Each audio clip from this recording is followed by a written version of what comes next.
Warning: the author has tagged this story with the following explicit tags: death and profanity.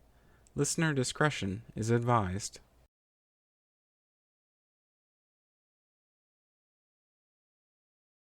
The Gambit. Saw a young little filly walk out yesterday, accompanied by the stallion I tagged for the night. She was holding a doll, and they were walking back home from that big old Las Pegasus casino. Daddy says, "Baby girl, I'll get you everything you want after today. No more gambling, okay?" And they smiled as they trotted down the street. Gamblers. I don't like 'em. Most ponies won't lean on luck when they do things. Most ponies, after all, ain't crazy. Most ponies like to know they're safe and sound. They like security. Gamblers, though? Gamblers risk it all. They put it all on the line, just yearning for the little more, the little gain they want to get, scratching that itch. Then they crash and burn, and they leave penniless. Another one in the bag, says the casino. These big shot buildings and hotels, they don't care about you. They just want your bits. Most gamblers I meet stop gambling within a month. I like to say I'm pretty proud of that. After all, I put your life savings on the back of the world's most fundamental force. You see, I think life is like a deck of cards. You got no idea what you're going to draw next. All you can do is play or fold. 1 in 100 chance you form a little brain clot that'll end up with you dead, frothing on the floor from an aneurysm. 1 in 20 chance your body's own limiter is failure. Say hello to cancer. That old tree branch that fell on your patio? Be a little unlucky, and you'd be the next textbook example on why we make sure trees don't rot. So, when the odds are 5 to 1 your dice roll screws you over hard, let me tell you something. You don't continue playing. I crashed that old fellow's slot machine pretty bad. Made him scrape by the skin of his teeth. 5 bits. He knew it was all over then. So he put those last 5 in thinking, this is it, or some other bullcrap like that. I gave him 40 bits back, enough to feed for another week or so. Hope he sees the writing on the wall. Don't come back, or lose it all. Judging from the little smile on his face and the youngin's doll, he ain't coming back. Good. This is the world of probability, kid. This is the world of chances, percentages, the luck of the draw. Name's Card Counter. Though, folks call me the Rat. Don't mind 'em. Let's see what you got. Don't listen to the freaks that follow this thing called determinism. They'll preach you one thing and one thing only. Fate. Fate is a cruel, fickle mistress, they say. Ain't no point in fighting fate. No such thing as free will, yada yada, this, that. Just let life carry you away, and hope for the best, yeah? Lesson number 1. You meet someone like that, buck 'em. Lesson number 2. They're wrong. And I'ma teach you why. The folks up at Canterlot in Manhattan call it chaos theory. Now, last time I stepped into school was 25 years ago, so I sure as hell can't teach you that new stuff. What I can tell you is that it's true. Life ain't no railroad. We ain't going straight. No such thing as fate. Always a little bit of chance in everything. That's fundamental. That's nature at its finest. Can't fight the power of luck. What we can do, though, is fight fire with fire.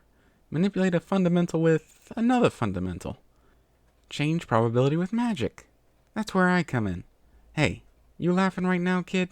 Don't look at me like that. This ain't easy. Everyone thinks that old card counter's got a few magic tricks up his sleeve. How'd he tell what cards I'm holding? They ask. How the hell does he roll doubles 3 times in a row, all the time? Well, for one, they're all dumb. Can't hold cards to save a life. Learn to hide 'em better. Also, I'm great at counting cards, if my name didn't give that away. But 2, it's magic. Complex, convoluted, deep magic. The spell matrices are complicated. The more you go, the more they hurt. They go deep, they go hard, and they'll take a toll on your body if you ain't ready. Most unicorns, aside from those mathematicians, I'd say, ain't used to using magic to calculate things. It's sensory overload, they say. Most ponies can't handle that strength. Go insane with it if they try too hard. Turn into a nut job. Have their brains fried by all the numbers flowing in. You have to be training real hard to even learn how to fix a dice roll. That's why you're here, with me. And that's why we ain't doing the real deal first. Hell no. I'd be impressed if you picked up the basics in a month. No one has ever done that before. Well, that's also because I don't usually teach a lot of kids out here to play with the roll. Anyway, you don't start by learning how to fix the dice. That's because you don't know just how many positions the dice can be fixed. Same thing with the more complex things. Bullet trajectories, wind paths, airflow, fluid dynamics. Before you go ahead and toy with these things, you gotta learn which elements of chance are in play right now. random impact variables, probability densities, wave functions. A lot of it, not gonna lie, is imagination. But that's important too. Being able to see where the dice is gonna fall, what card is gonna come out, where the bullet lands. The real reason most probability spells fail is because ponies can't imagine how things can land. You don't need to know it all. You just need to make sure you're covering most of it. More on that later, though. Why dice? Easiest thing you can start with. Here's the 3 spells you'll need. Advanced Mental Imaging, Mental Partitioning, and Parallel Sensory Processing. You're fresh out of school, no? Twilight School for Gifted Unicorns, that right? Yeah, you can do it then. It should be small fry for a smart youngin' like you. And if it ain't working out, then no problem. I'll just toss you out and get a new apprentice. You got a month. Let's begin. Listen to the sound of the dice rolling. Feel it. Then cast the spell. Put all your thoughts into the matrix. 2 ways to work it, both real situational. Either you think of exactly what you do want to happen, or you think of everything that you don't want to watch, and then channel that into the spell. Dice, second method. Slot machines, first method.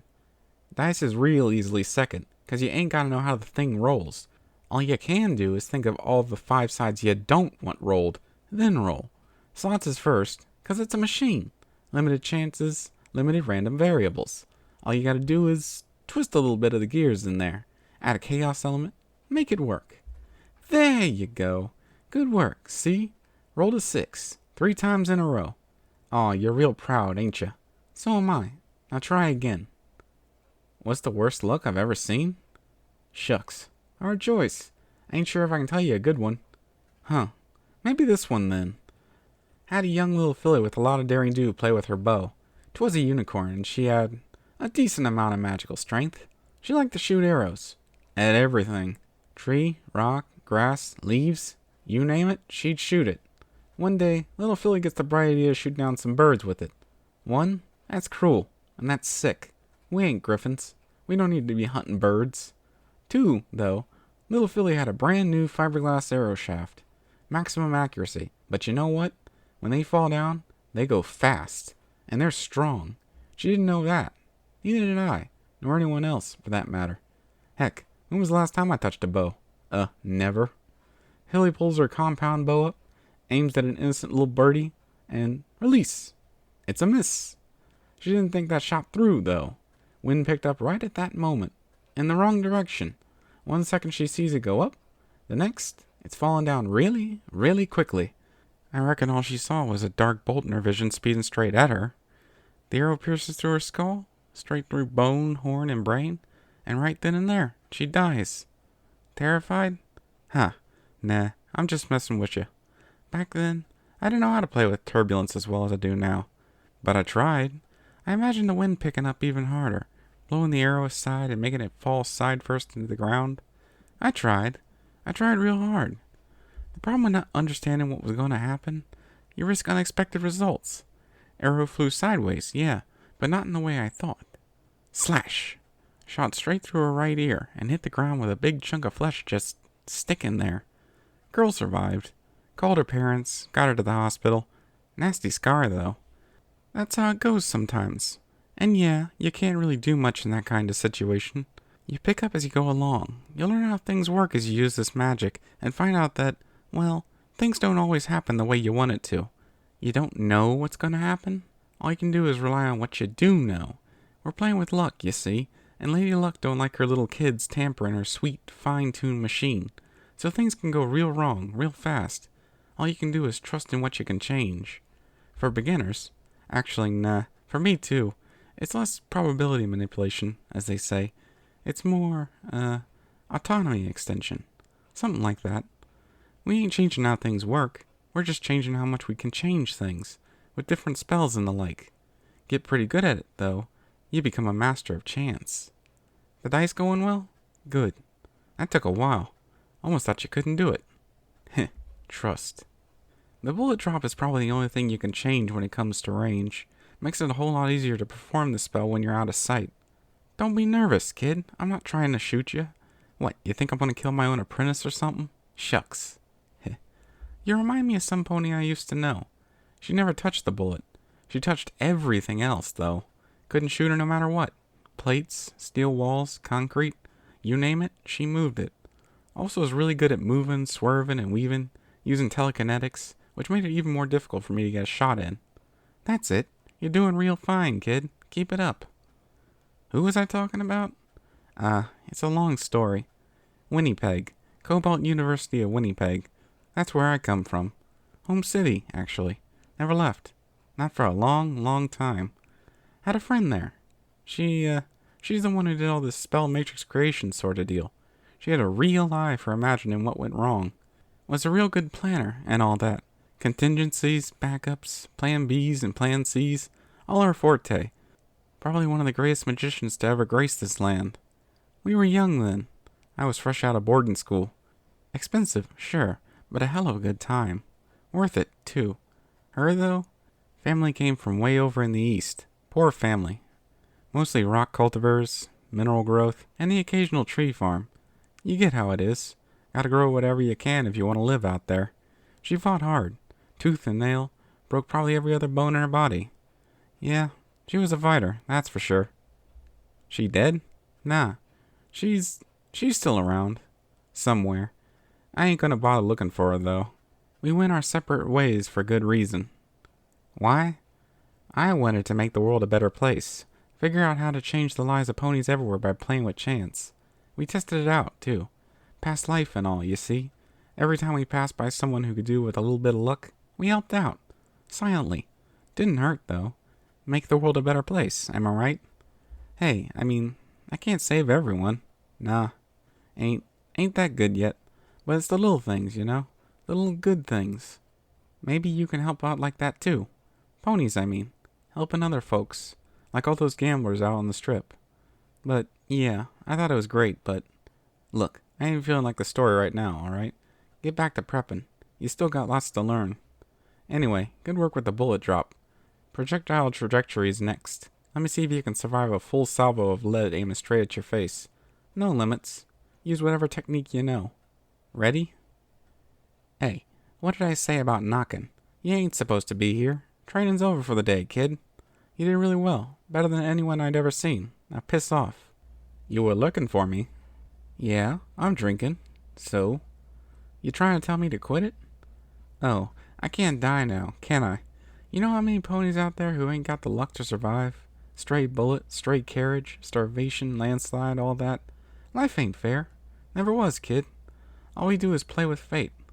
But I can't change it. Never been able to. I can fix dice, sure. You roll a dice in front of my eyes, and I can bet your grandma's soul it's gonna land on a 6. Every time. But some things I can't change. 20, month of the sun. Why do you think I skip out on the solstice? Ain't 'cause I hate Princess Twilight. A long time passed. Long, long time ago. I lost my wife that day. Cancer. Stage 4. She was pregnant with our kid, too. A little chance she could have survived. But the odds of hemorrhagic shock were too high. Far too high. And back then, I wasn't the stallion with the medical knowledge. That was all my best friend. I did whatever I could. I played with a lot of ponies' lives. Shuffled doctors around. Got a lot of people into a lot of places. Kicked a lot of people out, too. Screwed with every single piece of probability I could to get her to survive. Medicine? Fast track that. Accounting accidents? Happened all the time with me around. Cast a spell on her own body because she was too weak to do it herself. Studied all I could about blood flow and the circulatory system and tried to minimize her pain. Stop her from dying, if I could. Couldn't save them in the end. Couldn't. No. It's all karma. In the end, life comes back to bite you in the flank. Lady Luck hates it when we tinker with her toys. You wanna know what we were doing? We were getting filthy rich, going into casinos, toying with all the machines. We went wild, making sure we had a great life. Didn't matter what. Everything's chance, kiddo. Everything. And we took that to heart. We went insane with power, knowing that no matter what, every dice roll that life gave would always, always roll in our favor. She died a painless death that morning. The doctors pronounced her dead just as the sun rose. Summer sun celebration. I was crying by her deathbed. Didn't have a chance to go see the festival. That's why I'm here, right now. Just trying to pay it back, I guess. Thanks, kid. That's sweet. You got a ticket? I haven't seen the fairgrounds in a while. You hunted down a long-lost figure of myth, one who was hanging by a thread, drinking, boozing around, lost in life. You wanted to learn his magic. My magic.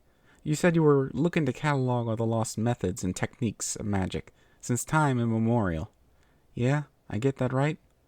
Showboaty, huh? Well, congratulations, girl. You did it.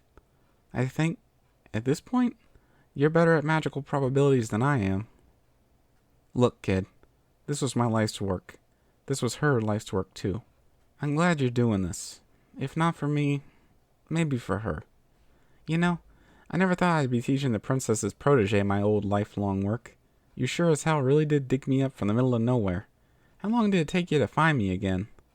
Whatever. Kid, I'm proud of you. This power, I used it for wrong. And, in the end, in the places where it mattered the most, it didn't do anything for me.